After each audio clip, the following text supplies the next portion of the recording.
আজকে আমরা বানাতে চলেছি দই বেগুন। দেখুন বেগুনটাকে কি করছে, আগে গোটা ধুয়ে নিই।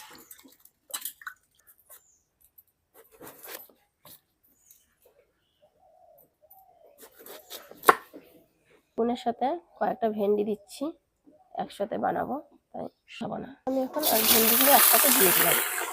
লবণ দিচ্ছি, নাড়ে দেবো। দই বেগুনে অবশ্যই কারি পাতা লাগবে। আমি কারি পাতাগুলো বেছে ধুয়ে পরিষ্কার করে নিচ্ছি। দেখুন ছাকা তেলে না ভেজে এরকম হালকা তেলে, একদম অল্প সামান্য তেলে এইভাবে ভাজতে হবে। তেল, সামান্য একটু তেল, গোটা শুকনো লঙ্কা, কারি পাতা আর সর্ষে, ব্যাস। সামান্য একটুখানি লবণ, 1 চিমটি হলুদ মিশিয়ে দিচ্ছি।